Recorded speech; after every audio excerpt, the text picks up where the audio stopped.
वहां ते लेके आओ। इसका मतलब क्या है? ठाकुर जी को विशेष प्रिय नहीं है, लेकिन वो हमें परखते हैं कि हमें प्रस्तुत करने के लिए कुछ विशेष देना उचित लगता है कि नहीं। वो ठाकुर जी देखते हैं।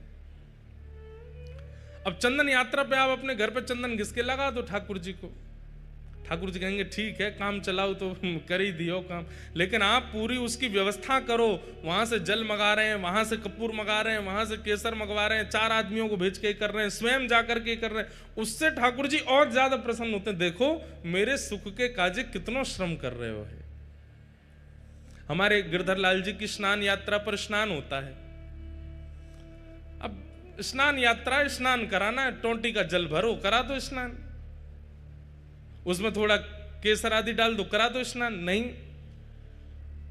हम हमारे सब वैष्णव, सब हमारे जितने मित्र परिकर हैं, जितने हमारे पंडित जी, सबके साथ अवसर होगा, कथा नहीं है तो स्वयं जाएंगे। कहां? उत्तराखंड। उत्तराखंड में श्री यमुना जी सबसे पहले पृथ्वी पर जहां आती हैं उस स्थान का नाम है कटा पत्थर। कटा पत्थर में जाएंगे उत्तराखंड में, वहां से स्नान करके विधि पूर्वक प्रत्येक कलश का पूजन करेंगे। कलश का पूजन करके फिर वहां से शुद्ध यमुना जी का जल, क्रिस्टल वाटर, बिल्कुल दिख जाए नीचे तक महाराज, वहां से यमुना जी लाएंगे। और फिर उन यमुना जी को वृंदावन ला करके फिर वृंदावन में जो यमुना जी हैं उनको बढ़िया क्योंकि वृंदावन में यमुना जी तो पूरी सब अपवित्र कर दी लोगों ने, तो 2-4 कपड़े की परत लगा के उन यमुना जी को भरेंगे। फिर वो यमुना जल कटा पत्थर वाले जल में थोड़ा थोड़ा मिला देंगे, तो फिर भाव हो जाएगा यमुना तट का, वृंदावन तट का यमुना जल। फिर उससे ठाकुर जी को स्नान कराते हैं, रात भर मटकों में भर के रखते हैं, ठंडा बिल्कुल शीतल जल हो जाता है। फिर उन जलों में किसी में पुष्प, किसी में सुगंधी, किसी में अष्टगंधा, किसी में कुछ, सब मिला करके फिर ठाकुर जी को स्नान कराते हैं। अब स्नान ही तो कराना है, करा दो ऐसे। नहीं, मैंने एक बात कथा में कही है कि भक्ति में ठाकुर जी प्रस्तुतिकरण देखते हैं कि आपकी प्रस्तुति कैसी है। उठाए कर दिया, उठाए भोग लगा दिया, थाली में लाए सामने धर दिया कर। ठाकुर जी भी ऐसे फिर पाते नहीं है, बोले कि बेमनते तू करे, मैं काहे को पावे आऊं। लेकिन जब ठाकुर जी देखते हैं कि बड़े प्रयास करता है, बड़ा श्रम करता है, बड़ा परिश्रम करता है, मनोबुद्धि लगन से लगता है, ठाकुर जी आते हैं स्वीकार करने। इसलिए कभी भी उत्सव कीजिए, उस उत्सव को काम चलाओ मत कीजिए, या तो करिए मत, और करो तो फिर उसमें इतना लगन से करो, इतनी विशेषता प्रकट कर दो। आप कहेंगे महाराज जी आपने जितने क्रम बताए वो तो धनवानों के हैं, धनवान ही कर सकते हैं ये सब, और जिन पर धन नहीं हो वो क्या करें। भाई कर्मा भाई कोई धनवान तो नहीं है, हमारे सद्दू पाणे कोई धनवान तो नहीं है, धन्ना जाट धनवान तो नहीं है, पर वो धनवान ना होते हुए भी ऐसी क्रिया प्रस्तुत करते हैं कि वह क्रिया में धनवान से भी ज्यादा लगन का दर्शन होता है। वो ठाकुर जी आते हैं स्वीकार करने। धन्ना जाट की कथा में हम लोग सुनते हैं कि उनको सामान्य पत्थर शालिग्राम भगवान के रूप में एक संत दे गए, तो धन्ना जी रोज अपनी मां से कहते, मैया मुझे चंदन दिलवा दो, मुझे रोली दिलवा दो, मुझे इत्र दिलवा दो, ठाकुर जी की सेवा करनी है। मां मना करती, नहीं दिलवाती। तो फिर धन्ना जी ने क्या किया, बाहर गए और रोली जैसे दिखने वाले पत्थर लेकर के आए, उनको बढ़िया घिसते हैं, और घिसते घिसते लाल रोली बन जाती है। फिर ठाकुर जी के सामने जाके भावना कर देते हैं, ठाकुर जी मुझ पर धन तो इतना नहीं है कि मैं रोली लाऊं, चंदन लाऊं, इसलिए ये रोली जैसा ही रंग है इसका, आप इसको स्वीकार करो। और प्रेम से लेकर के जब पधराते, ठाकुर जी प्रसन्न होते उनके भाव से। भावना में तो व्यस्त है ना, भले ही धन का व्यय ना करता हो। तो माधवेंद्रपुरी दास जी को श्रीनाथ जी ने आज्ञा की कि आप जगन्नाथपुरी जाओ, वहां से कपूर चंदन लेकर के आओ, वो घिस करके लगाओगे तब मुझे सुख मिलेगा। माधवेंद्रपुरी दास जी निकल पड़े, चलते चलते बालासुर पहुंचे, वहीं पर खीर चोरा गोपीनाथ, इनका पहले नाम केवल गोपीनाथ ही था, खीर चोरा तो माधवेंद्रपुरी दास जी के आने के बाद पड़ गया। पहले इनका नाम केवल, और खीर भी नहीं, उनको बोलते क्षीर चोरा। दूध को क्षीर कहा जाता है, इसलिए भगवान किस में विराजते हैं? क्षीर सागर। तो खीर चोरा तो हम उत्तर भारतीय कहने लग गए हैं, लेकिन वास्तव में वहां पर अधोटे दूध का भोग लगता है ठाकुर जी को, और उसमें थोड़ी बहुत कुछ सामग्री मिलाई जाती है, इसलिए वो क्षीर चोरा गोपीनाथ। पहले उनका नाम केवल गोपीनाथ ही था, वो क्षीर चोरा। तो और ये गोपीनाथ जी बालासुर में जो विराजमान, जिसको अवसर मिले, समय मिले, 3-4 घंटे का रास्ता होगा शायद यहां से, हुआ ना, वहां दर्शन करे आना। हमने आज तक दर्शन नहीं किए, पर हमने क्षीर चोरा गोपीनाथ जी कथा खूब सुनाई है, चित्र में दर्शन किए हैं, वहां का प्रसाद भी पाया है, पर दर्शन का अवसर अभी तक नहीं मिला। ये गोपीनाथ जी, क्षीर चोरा गोपीनाथ, ये गोपीनाथ जी सामान्य नहीं है। ये गोपीनाथ जी का स्वरूप स्वयं श्री राम जी के द्वारा निर्मित किया गया है, ये क्षीर चोरा गोपीनाथ। कैसे? जब प्रभु श्री राम वनवास कर रहे थे, तो कभी कभी लक्ष्मण जी को ज्ञान उपदेश करते थे, सीता जी से बैठ करके कुछ मधुर चर्चाएं करते थे। तो सीता जी बीच बीच में कभी कभी राम जी से बोलती, सब लोग इधर देखो, ध्यान से सुनो।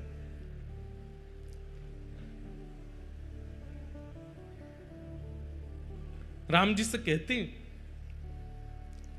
हमने सुना है कि आप द्वापर में कृष्ण रूप धारण करोगे। तो राम जी कहते हैं, हाँ, कृष्ण रूप तो धारण करेंगे, और हमने यह भी सुना है कि आपके समस्त अवतारों में अत्यधिक सुंदर अवतार आपका जो होगा वो कृष्णावतार होगा, जिसके रूप को देख करके असंख्य गोपियां, असंख्य ब्रजवासी गण जहां से भी आप गुजरेंगे सब आप पर न्योछावर हो जाएंगे, ऐसा आपका रूप होगा, मैंने सुना है। तो राम जी बोले, अब ये तो प्रभु जाने, राम जी भी कोई कम सुंदर थोड़े ही है। वर्णन आता है कि राम जी जब वनवास करते हैं तो वनवास करते समय वहां के संत जन, वहां के निवासी जन, उनके पास राम जी सामग्री लेने के लिए जाते हैं। वैसे तो सामग्री सब प्रस्तुत राम जी के पास हो जाती है, लेकिन कभी कभी सामग्री प्रस्तुत नहीं होती, तो राम जी जाते हैं और जाकर के कहते हैं कि हमें प्रसाद सिद्ध करना है, आदि हमें ये सामग्री दे दो। तो सूखी सामग्री, पक्की सामग्री, जो भी सामग्री देते हैं। अब उस काल में कोई बड़े बड़े व्यापारी तो होते नहीं थे, सब लोग सामग्री व्यय करते थे, उसका जो धन मिलता था उससे घर चलता था। अब राम जी जब, वो तो वनवासी हैं, उन पर धन तो होता नहीं था, तो सब सामग्री लेते थे। तो सामग्री लेने वाले, अब देने वाले को क्या दें? राम जी के पास कोई मुद्राएं तो है नहीं, तो कहते हैं कि राम जी प्रेम से मुस्कुरा जाते हैं, और जैसे ही राम जी प्रसन्न मुद्रा में मुस्कुराते हैं तो जो सामग्री देने वाले होते हैं वो कहते हैं कि हमको दक्षिणा मिल गई, आप तो सामग्री ले जाओ, आप तो बस मुस्कुरा दिया करो। आप खुश हो जाते हैं, आप हंस जाते हैं, आप थोड़े प्रसन्न मुद्रा में हमको देख लेते हैं, हमको लगता है कि हमें सर्वस्व मिल गया। तो राम जी भी कोई कम सुंदर तो नहीं है, एक ही रूप हैं दोनों, लेकिन कृष्ण थोड़े चंचल ज्यादा है ना, इसलिए उनकी रूप माधुरी अद्भुत है। तो सीता जी बोली, द्वापर में आप कृष्णावतार धारण करेंगे, और हमने सुना है कि वो कृष्ण स्वरूप बड़ा सुंदर होगा। राम जी बोले, अब कोई कम सुंदर है हम? बोले, नहीं, सुंदर तो आप अभी भी बहुत हो, पर हमें लगता है कि अभी आप इतने सुंदर हो तो कृष्णावतार में और सुंदर, इससे सुंदर और क्या होगा? आप हमें दर्शन करा दीजिए ना। तो राम जी बोले, ठीक है, समय मिलेगा तो मैं दर्शन कराऊंगा। तो फिर राम जी नित्य जाते, एक गुफा में एक शिला है, और उस शिला को अपने बाण से ही ठाकुर जी छेद छेद करके अपने द्वापर में प्रकट होने वाले रूप का निर्माण कर रहे हैं, स्वयं राम जी। आहा, कोई मूर्तिकार ठाकुर जी का रूप बनाता है समझ में आती है, पर स्वयं ठाकुर जी ही अपनी मूर्ति बना रहे हैं, ये कितनी अद्भुतता है। हमारे चित्र बना के कितने सारे बालक लाते हैं, पर अपना चित्र बनाने की कभी मन में सोची भी नहीं। और कोई व्यक्ति अपना चित्र क्यों बनाएगा?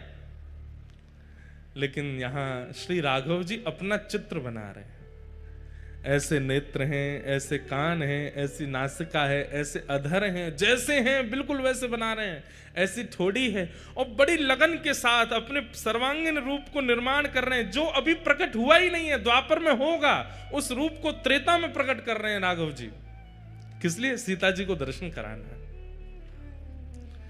और नित्य शाम तक निर्माण करते और फिर घास फूस से ढक करके राम जी चले जाते। सीता जी प्रश्न करके खुद ही भूल गई कि उन्होंने दर्शन की अभिलाषा की है, और वो ये सोचने लगी कि राम जी दोपहर में गायब होते हैं, रात्रि में आते हैं, जाते कहां हैं, और ये पूरा दिन करते क्या हैं। एक दिन सीता जी के मन में आई कि मैं चुप के देखूंगी ये कहां जाते हैं। पीछे पीछे जाकर के देखा तो एक विशेष गुफा में जाते हैं और शाम तक वहीं रहते हैं, फिर आते हैं। तो जैसे एक दिन राम जी सुबह स्नान ध्यान और अपने संध्या वंदन के लिए नदी तट पर गए तो सीता जी पहुंच गई उस गुफा में। और देखूं तो सही क्या है। भीतर जाके देखा तो कुछ नहीं दिखा, एक तरफ घास फूस रखी थी। सीता जी सब जगह खोज खोज के देखी तो घास जैसे ही हटाई, आहा, श्री गोपीनाथ जी ऐसे विराज रहे थे, त्रिभंग लली श्याम सुंदर। राम जी तो सदैव ऐसे रहते हैं, सीधे खड़े रहते हैं, एक हाथ में धनुष, एक हाथ में बाण, और एक हाथ में धनुष, दूसरे हाथ से आशीष, यही मुद्रा रहती है राम जी की। लेकिन आज वही राघव जी जिनको सदा ऐसे देखा है, आज वही राम जी मानो ऐसे दोनों भुजा करके और वंशी धारण करके, और बिल्कुल कमर भी टेढ़ी है, मुख भी टेढ़ा है, पाम भी ऐसे, रूप देख करके सीता जी तो मोहित हो गए। बार बार मन में इच्छा होने लगी कि आलिंगन कर लूं मैं इनका, इतने सुंदर। मन में ऐसी भावना आने लगी कि ये यहां पर घास फूस में ढके बैठे हैं, इन्होंने पता नहीं भोजन भी किया होगा कि नहीं, इन्होंने जल भी पान किया होगा कि नहीं। सीता जी तुरंत दौड़ करके गई, पत्तों के दोना बनाए और उन दोनों में कुछ फल अमनिया करके, एक पात्र में जल लेकर के, कुछ पुष्पों के हार बना करके और सुंदर सब सामग्री लेकर के आई। आकर के श्री गोपीनाथ जी को तिलक किया, सुंदर पत्रावली का श्रृंगार कर दिया, गले में माला पहना दी, सर्वांगीण अंग में चंदन अर्पित करने के बाद में भोग पधरा दिया, और भोग पधराने के बाद में आरती कर दी। इतने में समय हो गया राम जी के आने का। राम जी जैसे ही आए, आकर के देखा कि यहां तो सीता जी नाच रही हैं मगन होकर के गोपीनाथ जी के आगे।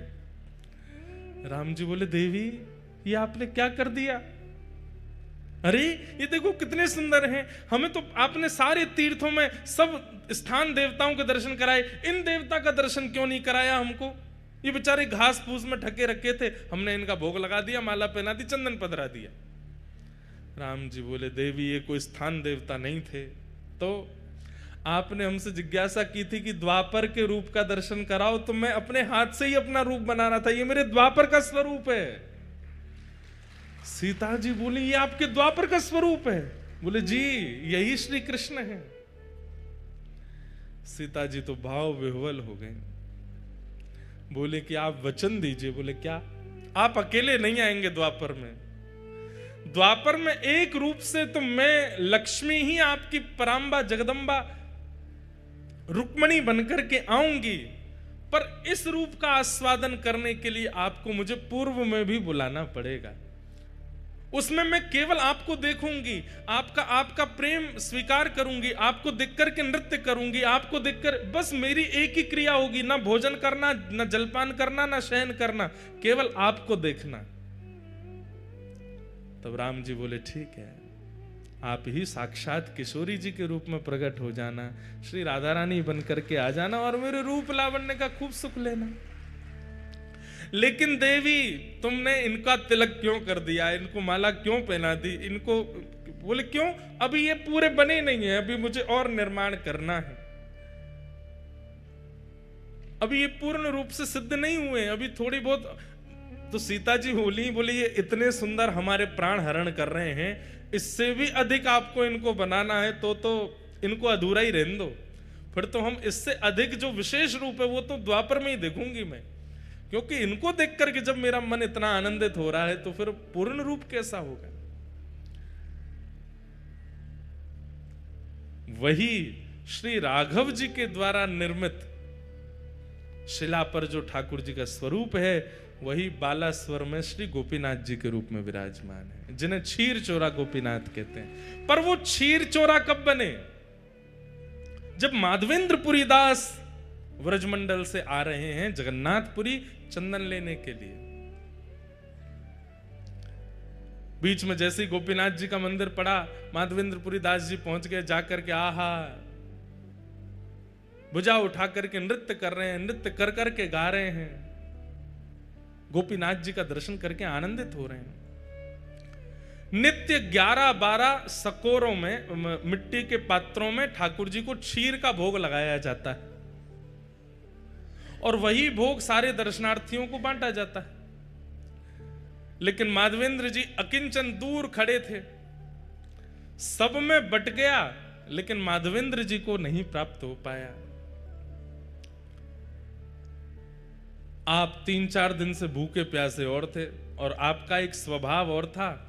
माधवेंद्र संतों के भी अपने अपने स्वभाव होते हैं। जैसे कई संतों का नियम होता है, हमारे वृंदावन में आज भी हैं, जो भिक्षा याटन करते हैं, जो मधुकरी मांगने के लिए जाते हैं, उनका समय है, वो इतनी देर ही आपके द्वार पर रहेंगे, ना तो आपको बुलाएंगे ना डोरबेल बजाएंगे, बस आपके द्वार पर खड़े होकर मंजीरा लेकर के कीर्तन करेंगे। आपने सुन लिया तो दौड़ के जाओ और जो भी मधुकरी है ला करके उनको दे दो। यो नहीं कि बैल पे बैल बजाए जा रहे हैं, गेट खटखटा रहे हैं, अरे जल्दी लाओ भिक्षा लेकर के आओ हमको दे दो।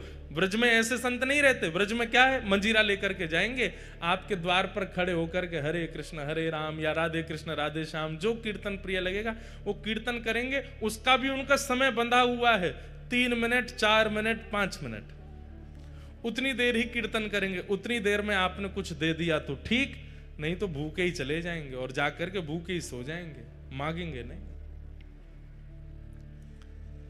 इसलिए ब्रज की कई माताएं हमारे घर पे भी संत जन पधारते हैं, बगल में ही भागवत निवास करके स्थान है, वहां के महापुरुष पधारते हैं, तो वे भी आकर के द्वार पर खड़े हो जाएंगे। आपको पता चल जाए तो भिक्षा दे दो, नहीं तो चले जाएंगे। और उनका टाइम फिक्स है 6:15, तो मतलब 6:15 बजे ही आएंगे। हमारी माता जी अगर स्वयं रहती हैं तो स्वयं पहले ही बना करके दे आती हैं, और नहीं रहती हैं तो जो घर पर रहेगा उसको सारे काम बाद में बताएंगी, ये कमरा देख लेना, वो ये सब बाद में, सबसे पहले बताएंगी शाम को 6:15 बजे वो भागवत निवास के महाराज जी आएंगे, उनके लिए इतनी रोटी दाल चावल सब तैयार करके मधुकरी उनको दे देना। और कई बार हमने देखा कि जब घर लौट के जाते हैं, पूज्य पिताजी भी अनुभव करते हैं, तो माता जी सबसे पहले पूछेंगी बाबा आए शाम को मधुकरी दई, और वो सामने जो घर पे रुके वो अगर के अरे मैया कल तो हम लेट हो गए बाबा चले गए, तो माँ इतनी उदास हो जाती है कि बेचारे बाबा कल मधुकरी नहीं पाए होंगे। ऐसे मधुकरी पाकर के हमारे व्रज में संत रहते हैं।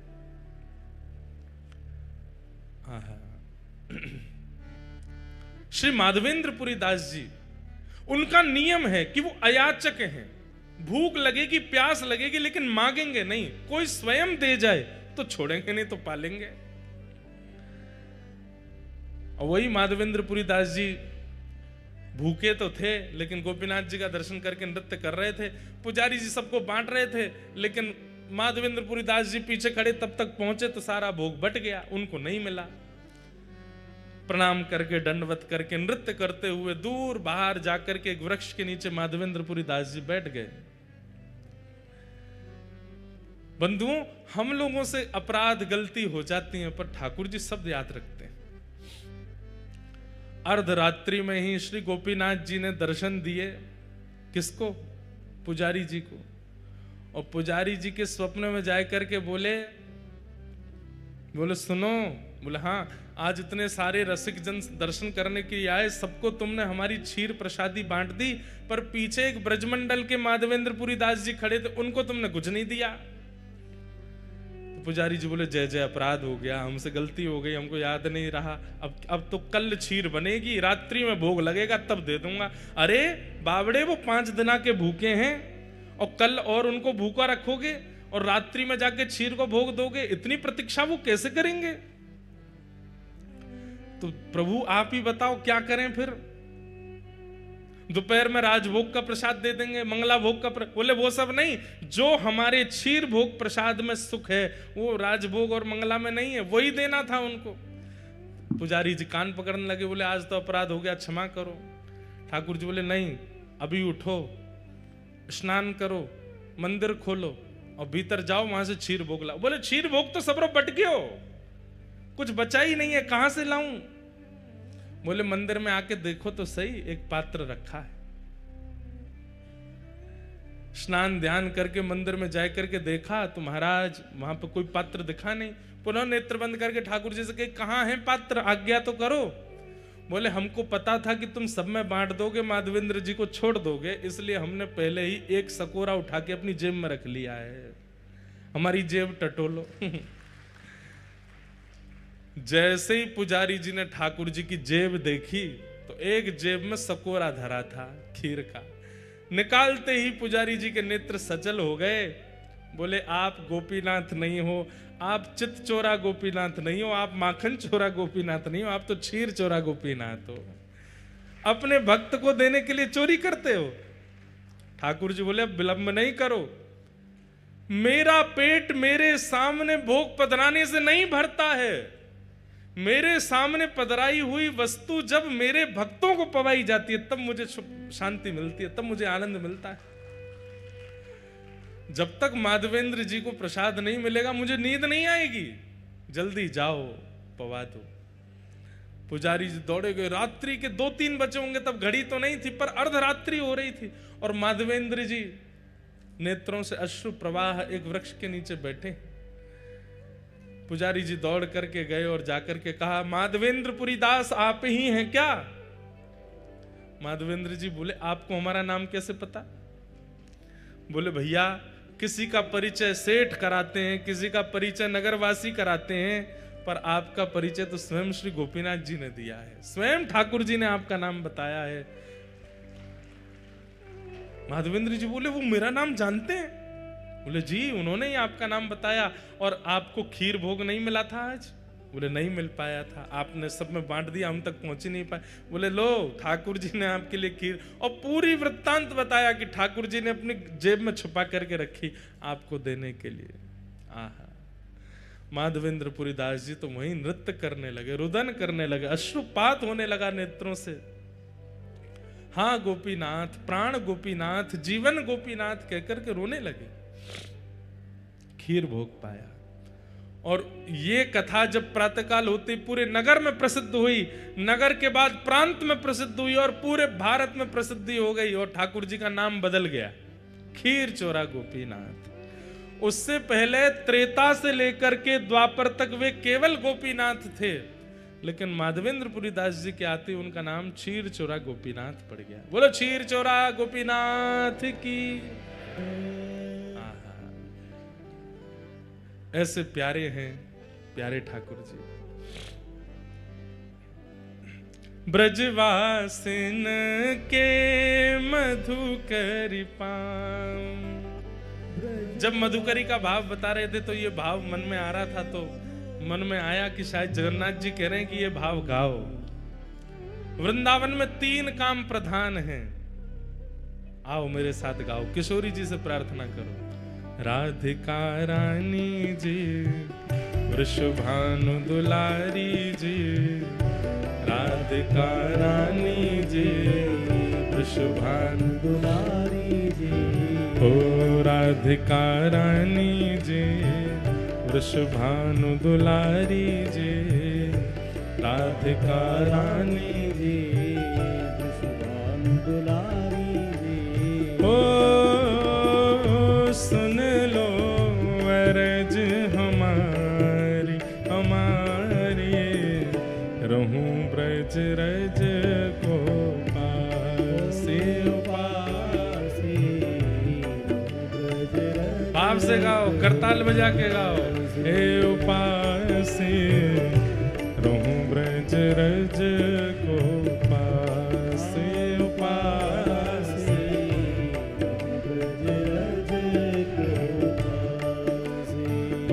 राधिका रानी जी, वृषभानु दुलारी जी, राधिका रानी जी, ओ सुन लो अर्ज हमारी हमारी, रहूं ब्रज रज को पासे उपासे,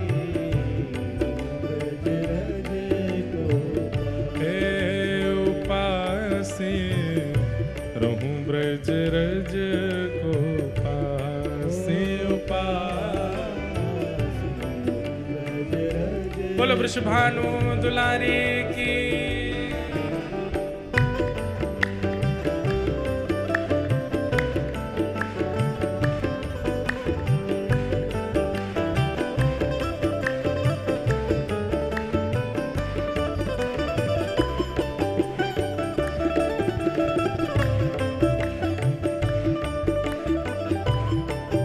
श्री जगन्नाथ महाप्रभु की।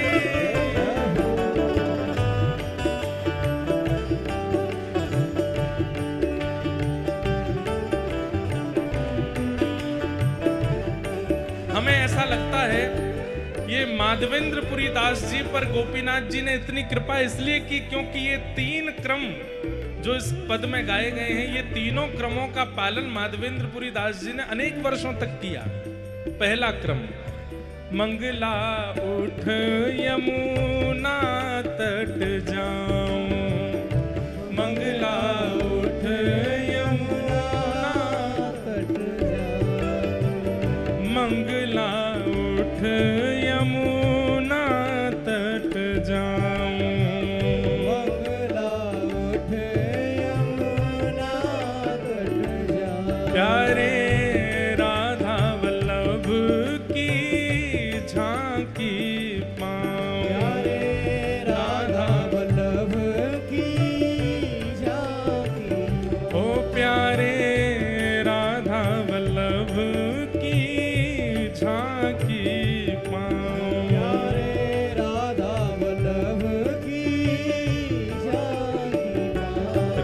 अभिलाषी जी, राधिका रानी जी, कृपा अभिलाषी जी, राधिका रानी जी, ओ सुन लो अर्ज हमारी हमारी, रहूं ब्रज रज को पासे उपासे,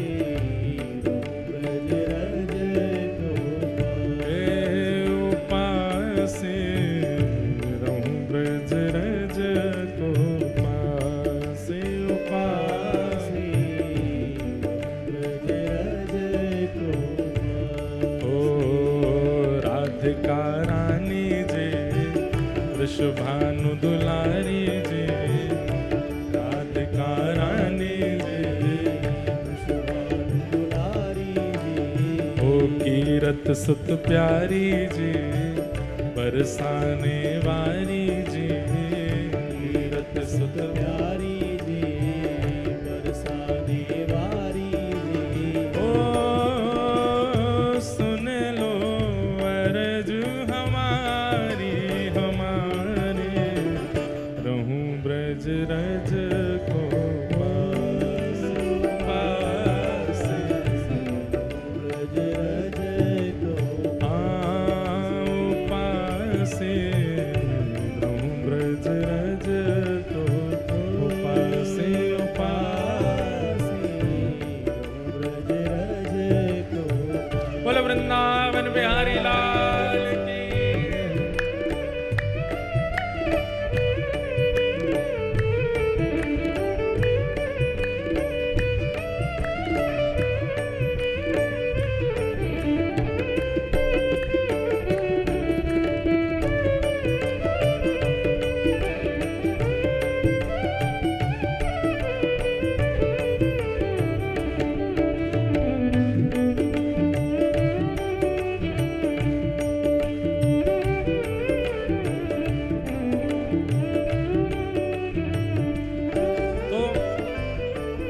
पहला नियम है मंगला में उठिए, उठ करके यमुना जी जाइए। सूर्य उदय होने के बाद व्रज में उठना नहीं है। सूर्योदय से पहले उठ जाइए, यमुना जी का दर्शन करो, राधा वल्लभ जी के दर्शन करो। दूसरा नियम क्या है? दोपहर में भूख लगेगी तो क्या पाएंगे? ब्रजवासिन के मधुकरी पाऊं, ब्रजवासिन के मधुकरी पाऊं, ओ ब्रजवासिन के मधुकरी पाऊं, ब्रजवासिन के मधुकरी पाऊं। प्यारे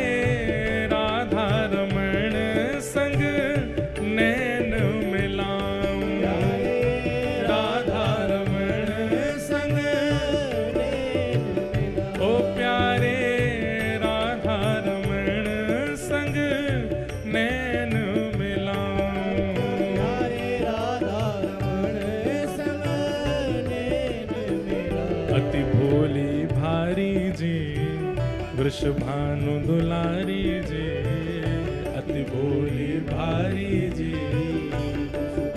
दुलारी जी। ओ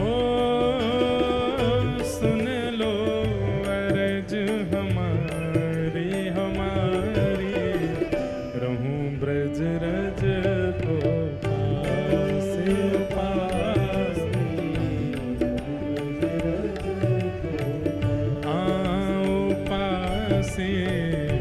रहूं ब्रज रज को पास पास। गाओ करताल बजा के, ओ राधिका रानी जी, वृषभानु दुलारी जी, राधिका रानी जी, वृषभानु दुलारी जी। ओ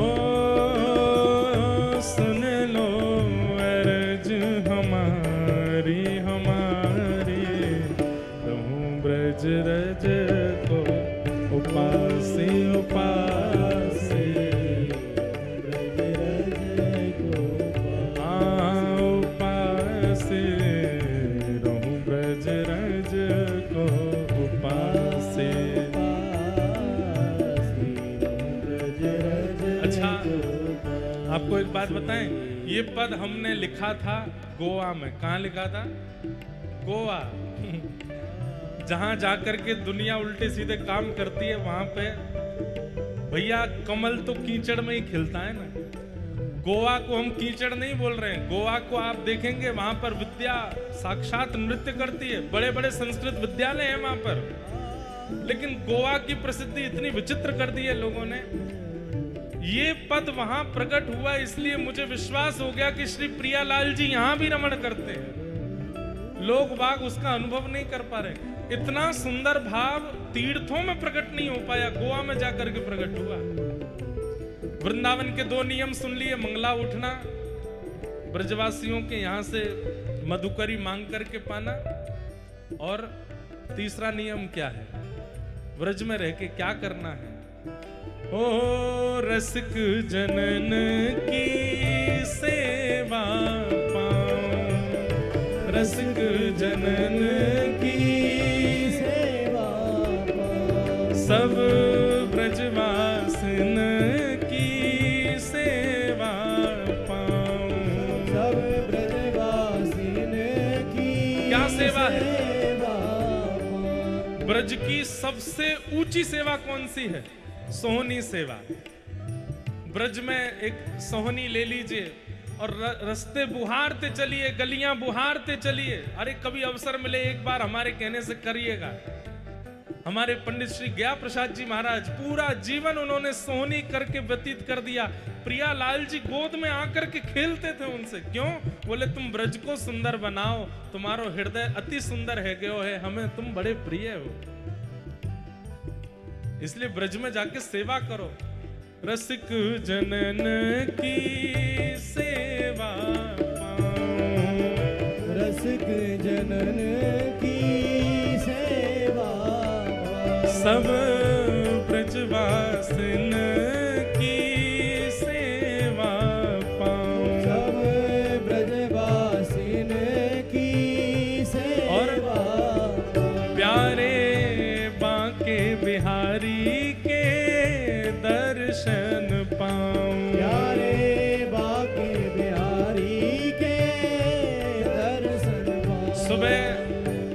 लीला करनी राधा वल्लभ जी में, राजभोग करने राधा रमण जी में, और शयन करवे ते पहले जानो बिहारी जी। 3 दर्शन करने हैं। हाँ बांके बिहारी के दर्शन पाऊं, प्यारे बांके बिहारी के दर्शन पाऊं। कृपा अभिलाषी जी कीरत सुत प्यारी जी, कृपा अभिलाषी जी कीरत सुत प्यारी जी। ओ हरिदास दुलारी जी, हरिवंश प्यारी जी, हरिदास दुलारी जी, हरिवंश प्यारी जी।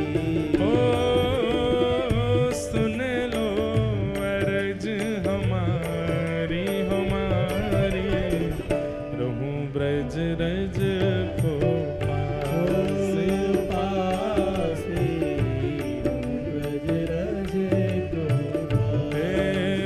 पासे, रहूं ब्रज रज को पासे पासे, ब्रज रज को। ओ राधिका रानी जी, वृषभानु दुलारी जी, राधिका रानी जी, वृषभानु दुलारी जी। अति भोली भारी जी, प्रिय रमण बिहारी जी, अति भोली भारी जी, प्रिय रमण बिहारी जी। ओ सुन लो अर्ज हमारी हमारी, रहूं ब्रज रज को पासे पासे, ब्रज रज को हे पासे, रहूं ब्रज रज को पासे पासे। और ब्रज रज क्योंकि हमारे सबरे पद गिरधर लाल जी लिखवाते हैं, इसलिए अंतिम पंक्ति में लाल जी को प्रणाम। गोवर्धन पर्वत पे राजो, गोवर्धन पर्वत पे राजो। श्री गोवर्धन पर्वत पे राजो, श्री गोवर्धन पर्वत पर राजो। प्यारे गिरधर लाल संग दर्श करा, प्यारे गिरधर लाल संग दर्श करा। ओ प्यारे गिरधर लाल संग दर्श करा, प्यारे गिरधर लाल संग दर्श करा। अरे भोली भारी जी, वृषभानु दुलारी जी, अति भोली भारी जी, वृषभानु दुलारी जी। ओ सुन लो अर्ज हमारी हमारी, रहूं ब्रज रज को पासे पासे, ब्रज रज को पासे। हाँ पासे, रहूं ब्रज रज को पासे पासे, ब्रज रज को। मन भूल मत जइयो राधा रानी के चरण, मन भूल मत जइयो राधा रानी के चरण। मन भूल मत जइयो श्यामा प्यारी के चरण, भूल मत जइयो श्यामा प्यारी के चरण। ओ राधा रानी के चरण, महारानी के चरण, राधा रानी के चरण, महारानी के चरण। राधा रानी के चरण, महारानी के चरण, राधा रानी के चरण, महारानी के चरण। मन भूल मत जइयो राधा रानी के चरण, मन भूल मत जइयो राधा रानी के चरण। मेरे मन